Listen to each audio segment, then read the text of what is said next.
जब जुल्म हद से बढ़ जाए, एक थप्पड़ पूरी कहानी बदल देता है। तुम क्या कर रही हो?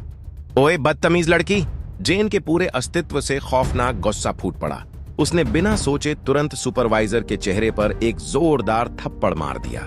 सुपरवाइजर गुस्से से कांप उठी और तुरंत दूसरा थप्पड़ जड़ दिया। सुपरवाइजर का अकड़ खत्म हो गया।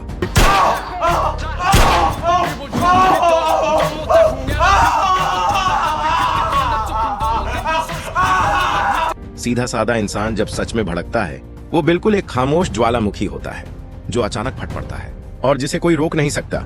शदीद तकलीफ ने उस शख्स को जिंदगी की भीख मांगने पर मजबूर कर दिया, मगर जेन के हाव भाव न बदले। वह बिल्कुल बेजान खड़ी रही। उसने फैसलाकुन अंदाज में ट्रिगर दबा दिया, लेकिन उस आदमी की मौत भी जेन के दिल का दर्द कम न कर सकी, क्योंकि उस रात उस पर जो डरावना जुल्म हुआ था वो सिर्फ एक शख्स का नहीं था। उस रात ओवरटाइम के बाद जेन घर लौट रही थी कि 5 उचक्के उसे एक सुनसान गली की गहराई में घसीट ले गए। जेन घबराकर मदद के लिए चीखना चाहती थी, मगर शदीद हकलाहट के कारण वो बचाव का एक शब्द भी जुबान पर न ला सकी। वो कांपते हुए खुद को समेटती रही। उसकी बेबसी भरी इल्तिजा, जिंदगी की भीख किसी पर जरा सा भी असर न डाल सकी। वो बेरहमी से उस पर टूट पड़े। जेन दहशतजदा होकर जान लगाकर लड़ती रही, मगर जवाब में उसे और संगदिल घूंसे पड़े। आखिरकार जेन की बची खुची इज्जत भी उन्होंने बेरहमी से रौंद डाली। घंटों तक चली अजियत के दौरान आंसुओं ने उसकी नजर को पूरी तरह धुंधला दिया। और सबसे ज्यादा गुस्सा दिलाने वाली बात यह थी कि उसके दर्द और खौफ से खेलकर जी भर लेने के बाद वो जालिम जख्मों से चूर जेन को यूं फेंक गए जैसे कोई पुराना खिलौना। मगर उसने हिम्मत न हारी, दर्द दबाया और लड़खड़ाते कदमों से थाने पहुंची रिपोर्ट दर्ज कराने। मगर जिस पुलिस अफसर ओल्ड किम ने उसे रिसीव किया, वो उसके हादसे को खातिर में ही न लाया। जेन को हकलाते और बात पूरी न कर पाते देखकर वो और चिड़चिड़ा और बेसब्र हो गया। इसी लम्हे जेन ने कांपते हाथ आगे बढ़ाए। उसकी मुट्ठी में वो बाल थे जो उसने जान बचाते हुए नोच लिए थे। मैं अब क्या करूं? वो आदमी। मुझे ऐसे अस्पताल या क्लिनिक की जरूरत है जो सच्चाई की तस्दीक कर सके। जैसे ही ओल्ड किम ने जेन की जीन्स देखी, वो और भी यकीन करने लगा कि जेन सब कुछ अपनी मर्जी से कर रही थी। कपड़े उतारना कोई मुश्किल काम तो नहीं है ना? बोलने में चाहे मुश्किल हो, लेकिन एक बार मदद के लिए चीख तो सकती थी ना? तो मैं कहता हूँ, अगर कोई औरत चीख भी दे, क्या वाकई कोई एक भी शख्स सुनेगा? ओल्ड किम की तंजिया बातों और मजाक का सामना करते हुए जेन के दिल में नाकाबिले बयान गुस्सा और बेबसी की आग भड़क उठी। वो बस खामोशी और लाचारी के साथ उठकर बाहर निकल आई। वापसी के रास्ते में जो भी शख्स उसके करीब से गुजरता, जेन घबराकर फौरन एक तरफ हट जाती। उसे डर था कि शायद वही खौफनाक हादसा फिर से ना हो जाए। जेन बड़ी मुश्किल से घर पहुंची, मगर यह देखकर दहल गई। वही दरिंदा जो कुछ देर पहले उस पर हमला कर चुका था, अब उसके बिस्तर के पास बैठा था। हमले के दौरान वो जानबूझकर जेन का पहचान पत्र छीन चुका था और अब कार्ड वापस करने का बहाना बनाकर फिर से उस पर हमला करना चाहता था। जेन ने पूरी ताकत से चीखने की कोशिश की, मगर खौफ ने उसकी जुबान बिल्कुल बंद कर दी। उसकी हकलाहट और भी बढ़ गई, लेकिन पड़ोसियों ने आवाजें सुनने के बावजूद कोई मदद न की, बल्कि दीवार के पीछे खड़े होकर तजस्सुस से सब कुछ सुनते रहे। जेन का दिल अंदर से बिल्कुल टूट गया। उसने आखिरी उम्मीद के तौर पर मेज पर रखी ट्रॉफी को पकड़ने की कोशिश की। अभी वो बचने ही वाली थी कि दरिंदा अचानक फिर जाग गया और दोबारा हमला करने बढ़ा। जेन ने पूरी दहशत के साथ हाथ पांव मारे। इसी दौरान ट्रॉफी का शीशा उसके हाथ से टूटकर सीधे उस जालिम की गर्दन में धंस गया। वो शख्स जो अभी तक ताकत दिखा रहा था, अब जमीन पर लड़खड़ाने लगा। उसने टूटे हुए शीशे को मजबूती से पकड़े रखा और जरा सा भी नरमी दिखाने को तैयार न थी। मगर जब सब कुछ थम गया तो जेन एक बार फिर खौफ के समुद्र में डूब गई। हालांकि एक वक्त में जेन एक खुशहाल घराने की बेटी थी। खुदादाद सलाहियत और अथक मेहनत के बल पर उसने कौमी शूटिंग टीम में जगह बना ली थी। मगर अचानक पेश आए एक हादसे ने उसके वालिदैन की जिंदगी छीन ली। हादसे के शदीद सदमे ने जेन को सख्त हकलाहट की बीमारी में मुब्तला कर दिया कि वो पढ़ाई छोड़कर एक टेक्सटाइल फैक्ट्री में काम करे। खुशकिस्मती से उसकी सहेली उसके साथ थी, जिसके सहारे वो धीरे धीरे माजी के जख्म भूलने लगी। मगर जेन का मासूम चेहरा और नाजुक शक्ल जल्द ही फैक्ट्री के हवस पसंद मैनेजर की निगाहों में आ गया। इस माहौल से निकलने के लिए जेन ने जुनून की हद तक ड्राइंग और डिजाइनिंग सीखना शुरू किया। एक डिजाइन कंपनी ने उसे नौकरी की पेशकश की, मगर एन उसी वक्त 3 दरिंदों की बेरहम यलगार ने उसकी दुनिया को एक बार फिर अंधेरों में धकेल दिया। जब जेन एक हादसाती कत्ल की वजह से इंतहाई दर्जे के खौफ और मायूसी में डूबी हुई थी, अचानक ही घंटी बजी। जी, मैं शहर के मशरिकी थाने से इंस्पेक्टर कांग हूँ। तुम अभी हमारे पास आई थी ना? क्या तुम्हें कुछ सवालों के जवाब देने पर एतराज है? नहीं, आज नहीं। चलो फिर हम पहले अस्पताल चलते हैं। मगर पुलिस स्टेशन में मिली जिल्लत के बाद जेन अब किसी पुलिस वाले पर भरोसा करने को तैयार न थी। उसके सामने उस जालिम की लाश अब भी कमरे के फर्श पर पड़ी थी, जिसकी वजह से वो और भी खौफजदा हो गई। उसने फौरन इंस्पेक्टर कांग की पेशकश को ठुकरा दिया, मगर कांग बाज न आया। अगले दिन वह जेन को फैक्ट्री में जा मिला। तुम हम पर यकीन करो या ना करो, ये तुम्हारी आजादी है, लेकिन अगर तुम खामोश रहोगी तो वो मुजरिम यही समझेंगे कि तुम कुछ नहीं कर सकती। कांग की बातों ने जेन के दिल को हिलाना शुरू किया। उसे लगा यह शख्स दूसरों से मुख्तलिफ है, शायद यह वाकई उसकी मदद करना चाहता है। लेकिन जब जेन ने पूछा आखिर सेल्फ डिफेंस को कानूनी तौर पर कैसे माना जाएगा, तो कांग का जवाब उसे एक बार फिर मायूसी की गहराई में धकेल गया। यह तो चौथे दर्जे तक जा पहुंचता है। कानून में 8 उसूल ऐसे हैं जो लागू तो होते हैं मगर बिल्कुल गैर वाजिब। मिसाल के तौर पर आप छींक को जवाब नहीं बना सकते और न ही ज्यादा सख्त तशद्दुद को खुद दिफा कह सकते हैं। कोरिया का कानून कुछ ऐसा ही है। ताकतवर को चैलेंज करने की इजाजत नहीं और कमजोर इंसाफ को कबूल नहीं कर पाते। यूं जेन की आखिरी उम्मीद भी टूट गई। अपनी जिंदगी को दोबारा उन दरिंदों से बर्बाद होने से बचाने के लिए उसे लाश खत्म करने के सिवा कोई चारा न रहा। मगर जब उसने जिस्म के टुकड़े फ्रिज में डालने चाहे तो अंदाजा हुआ कि सब टुकड़े उसमें समा नहीं सकते।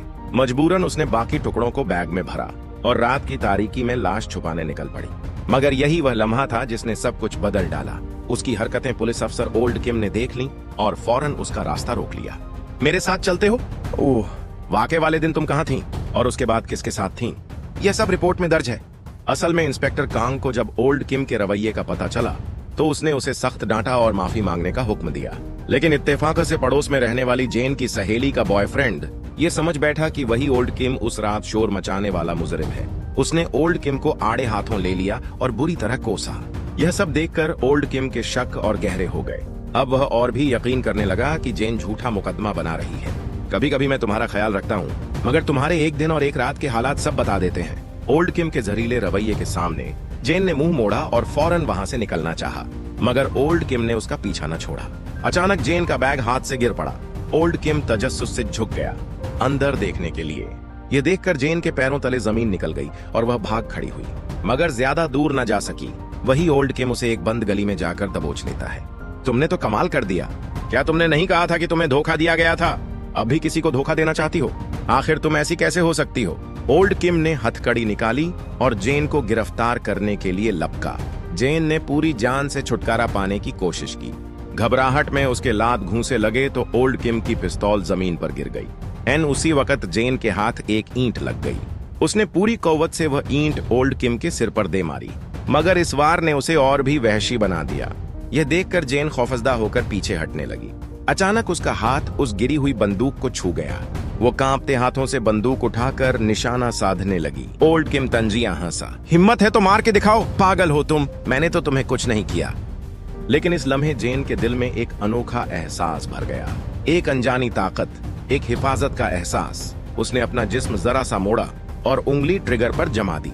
गोलियों की गड़गड़ाहट। जेन के दिल में फौरन एक नाकाबिले बयान ताकत भर गई, मगर सुकून आने के बजाय वो अंदर से टूटने लगी। कत्ल करने का बोझ उसके जहन पर क़यामत बनकर टूटा और वो सोचने लगी कि शायद इस जिंदगी को खत्म कर देना ही बेहतर है। मगर फिर उसे याद आया वो दरिंदे जो अब भी आजाद घूम रहे थे।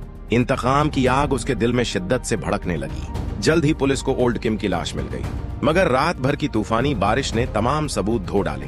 बस उसके सीने पर गोली का निशान बाकी था। यह केस फौरन मीडिया की शह सुर्खियों में आ गया। जेन ने खबरों को देखते हुए अपने खौफ को छुपाने की कोशिश की, मगर अचानक इंस्पेक्टर कांग का फोन आ गया। जेन फिर से घबरा गई। खुशकिस्मती से इस बार कांग ने ओल्ड किम के कत्ल का जिक्र नहीं किया, बल्कि सिर्फ इतना कहा कि जेन उन मुजरिमों की तफ्तीश में ताउन करे। मगर हैरत उस वक्त हुई जब पुलिस ने ओल्ड किम के केस की तफ्तीश करते हुए एक गैंग के कई अफराद को गिरफ्तार किया। जेन के होश उड़ गए जब उसने देखा उन गिरफ्तार अफराद में वही 2 दरिंदे मौजूद थे। उनकी नजरें जेन पर पड़ी तो वो फौरन नजरें झुका बैठी। उसके दिल में छुपी खौफ और मायूसी की आग फिर से भड़क उठी और वो बेकाबू होकर कांपने लगी। लेकिन अगले लम्हे जब उसने देखा वही दरिंदे पुलिस स्टेशन से आजाद चलते निकल गए तो उसके अंदर इंतहा दर्जे का गुस्सा और नफरत भर गई। उसने खामोशी से उनका पीछा किया और उनके ठिकाने का पता लगा लिया। अब वो दिल ही दिल में फैसला कर चुकी थी, ये हिसाब बाकी नहीं रहेगा। वो दरिंदे न कोई बोझ महसूस करते थे न शर्मिंदगी। इंतकाम पर पूरी तवज्जो देने के लिए जेन ने फैक्ट्री में इस्तीफा दे दिया। मगर उसे हैरत हुई जब उसने सुपरवाइजर को यह कहते सुना कि जेन की करीबी सहेली ने मुस्तकिल नौकरी के बदले फैक्ट्री मैनेजर के आगे सर झुका दिया है। लेकिन इससे भी ज्यादा सदमा जेन को उस वक्त पहुंचा जब उसे मालूम हुआ कि मैनेजर ने उसे फाइनल लिस्ट में शामिल ही नहीं किया। जेन अपनी सहेली को ढूंढने निकली, मगर सामने आया उसका खून में लथपथ बॉयफ्रेंड। उसे देखकर जेन के दिल में खतरे की घंटी बज गई। वह फौरन सहेली के घर दौड़ी, जहां उसने अपनी सहेली को बुरी तरह जदोकूब होते देखा। उसने फौरन इमरजेंसी पर कॉल की, मगर हकलाहट और खौफ की शिद्दत ने उसे कुछ समझाने न दिया। आखिरकार जेन ने अपनी सहेली को कंधे पर उठाया और अस्पताल पहुंचा दिया। लेकिन जब जेन वापस आई ताकि उसके कपड़े ले जा सके, तो उसने एक राज खोला। असल में उसके वालिदैन की मौत का जिम्मेदार कोई और नहीं बल्कि यही सहेली और उसका बॉयफ्रेंड थे। हादसे के वक्त न सिर्फ वो मदद को न रुके बल्कि मौके से भाग गए और जेन की पूरी जिंदगी अंधेरों में डूब गई। लेकिन बरसों की कुर्बत ने जेन को अपनी सहेली को बहन जैसा मानने पर मजबूर कर दिया था। मगर उसका बॉयफ्रेंड ऐसा शख्स था जिसे जेन कभी माफ नहीं कर सकती थी। जब वो सिगरेट पीने निकला, जेन ने मौकर उसकी गाड़ी तोड़ फोड़ दी। सायरन की आवाज सुनते ही वो दौड़ा आया। हरामजादी, आ सामने आ, तू है ही कमीनी, मैं तुझे छोड़ूंगा नहीं। लेकिन जेन को अंदाजा न था कि यह सब उसे सीधे खतरे में डाल देगा। पुलिस को जब पहली लाश मिली तो फौरन शक जेन पर गया, क्योंकि हर मरने वाले का ताल्लुक किसी न किसी तौर पर उससे था और उसका साबका कौमी शूटिंग टीम का रिकॉर्ड फॉरेंसिक रिपोर्ट के बिल्कुल मुताबिक बैठता था। मगर इंस्पेक्टर कांग ने इस शक को वहीं रद्द कर दिया। कत्ल इतना आसान है? क्या तुम्हें लगता है वो ऐसा कर सकती है? बेहतर है तुम असल मुजरिमों का सुराग लगाओ। जेन को निशाना बनाकर वक्त जाया मत करो। फिर भी वो अफसर बाज न आया। अक्सर जेन के घर के करीब चक्कर लगाता और जेन यह सब देखकर जान गई। अब उसके पास इंतकाम पूरा करने के लिए वक्त बहुत कम है। उसी रात जेन उस दरिंदे के घर के दरवाजे पर पहुंची। कांपते हाथों से उसने बेल बजाई। दरवाजा खुला, सामने वही शैतान खड़ा था। जेन पलटे बिना वापस लौट गई, मगर जैसे ही वो अंदर गया, टीवी के शोर के बीच जेन खामोशी से अंदर दाखिल हो गई। चंद लम्हों बाद उसने उस पर वार किया। शदीद दर्द से वह दरिंदा कराहते हुए माफी मांगने लगा, लेकिन उसने जेन को पहचाना तक नहीं। वो समझा जैसे कोई गैंगस्टर उसे खत्म करने आया है। यक बियक कातलों ने पुलिस को हिलाकर रख दिया। तहकीकात में जैसे ही डीएनए रिपोर्ट आई, आखिरी मकतूल के जिस्म पर मौजूद बाल बिल्कुल उन्हीं बालों से मिलते थे जो जेन ने सबूत के तौर पर जमा कराए थे। मगर उसने यह राज छुपाए रखा। कांग चुपके से जेन के घर दाखिल हुआ। उसे जेन की डायरी मिली। उसने जेन का दुख पढ़ा, उस पर गुजरे जुल्म और कत्ल के हालात, और आखिरकार वह सब कुछ समझ गया। मगर तभी अचानक जेन सामने आ गई। उसने कांग को पीछे से मारकर बेहोश कर दिया। जब कांग को होश आया, उसने जेन को बंदूक थामे देखा। वह बार बार जेन को रोकने की कोशिश करता रहा, मगर जेन उस वक्त हद से गुजर चुकी थी और बस एक सहारा ढूंढने लगी। ये सब खत्म हो जाना चाहिए, अब मजीद कुछ बाकी नहीं रहा। फिर जेन ने ट्रैप में फंसे इंस्पेक्टर कांग के मुंह पर टेप चिपका दिया। वह जानती थी अब उसके पास वापसी का कोई रास्ता नहीं बचा। उसके दिल में एक ही ख्वाहिश बाकी थी कि ये बेजान दरिंदे अपने जुर्म की सजा भुगतें। उसने फैक्ट्री मैनेजर को एक लालच भरा पैगाम भेजा और उसे एक क्लब के प्राइवेट रूम में बुला लिया, जहां पहले से ही उस आखिरी दरिंदे की महफिल लगी थी। जब जेन वहां पहुंची तो उस वहशी ने उसे पहचाना तक नहीं। जेन ने दिल में दर्द और गुस्सा दबाया और कमरे में दाखिल हो गई। मैनेजर पहले ही नशे और हवस में बदमस्त था। जैसे ही उसने जेन को देखा, वह बाज न आया और लगातार घटिया बातें करता रहा। अचानक एक चीख ने पूरे क्लब को हिला दिया। बाहर बैठा वह दरिंदा शोर सुनकर फौरन अंदर घुस आया। लेकिन जैसे ही उसने कदम रखा, जेन के वार ने सब कुछ बदल दिया। जेन अभी उस आखिरी दरिंदे का काम तमाम करने ही वाली थी कि अचानक इंस्पेक्टर कांग अपनी टीम के साथ वहां पहुंच गया। उसे साथियों ने आजाद कराया और फौरन जेन का मोबाइल ट्रेस कर लिया। कांग ने धीमे लहजे में कहा, जीन पस्तूल छोड़ दो, वरना ऐसा मत करो, वरना तुम भी मर जाओगी। नहीं, तुम उतर जाओ। मैं तो उसी दिन मर गई थी जिस दिन इन दरिंदों ने मेरी जिंदगी तबाह कर दी थी। कैंग चीख उठा, नहीं नहीं जीन, तुम्हें जिंदा रहना होगा ताकि दुनिया को बता सको कि कितना दर्द है, कितनी मायूसी है, कितनी वहशत है और कितना तन्हापन है। मैं तो बस एक आम सी जिंदगी चाहती थी।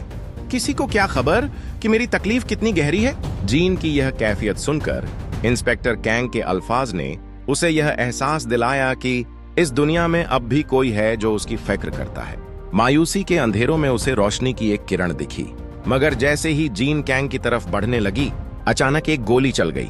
वही दरिंदा मौका देखकर जीन पर फायर कर देता है और मकरूह हंसी हंसता है, मगर पुलिस के लपकने पर फौरन मासूम बनने का ड्रामा रचाता है। पागल है ये, मेरे पेट में दर्द है, जल्दी एम्बुलेंस बुलाओ, ये पागल है। ये अचानक हादसा कैंग को अंदर से तोड़ देता है। वह उस हैवान को देखकर सब्र न कर सका जो मौत का हकदार था लेकिन अब भी जिंदा था। आखिरकार उसकी किडनी की हालत बिगड़ गई, मगर वह बच गया। लेकिन जीन दिमागी चोट की वजह से हमेशा के लिए एक पौधे की तरह बिस्तर पर पड़ गई। नर्सों की एक मामूली सी सरगोशी कैंग को और भी तोड़ गई। कौन है वो लड़का और लड़की? एक ही कमरे में हैं, वो लड़का तो ट्रांसप्लांट सर्जरी में माहिर है। यानी मुमकिन है इस लड़की के अंग उसी लड़के को ट्रांसप्लांट कर दिए जाए। क्या हो सकता है वो जालिम जीन के अंग लेकर जिंदा रहे? या खुदा? यह सुनकर कैंग का दिमाग हिल गया। शायद दुनिया में इंसाफ हमेशा कमजोरों के साथ नहीं होता, लेकिन अगर कोई कमजोरों के लिए खड़ा ना हो तो क्या ये बेगुनाह मजलूम हमेशा यूं ही अंधेरों में मर जाएंगे? कैंग आहिस्ता से जीन के कमरे में दाखिल हुआ और दरवाजा अंदर से बंद कर दिया। उसने ऑक्सीजन मास्क की तरफ हाथ बढ़ाया, मगर जीन को यूं बेजान देखकर उसने एक हौलनाक फैसला कर डाला। अजियत भरी जिंदगी देने से बेहतर है कि उसे इस जहन्नुम जैसे अजाब से आजाद कर दिया जाए। वह जानता था इस फैसले के संगीन नतीजे होंगे, मगर वह पछताया नहीं। उसने बस इतनी दुआ की कि अंधेरों के इस जहां में जीन के लिए कम से कम एक आखिरी रोशनी बाकी रह जाए।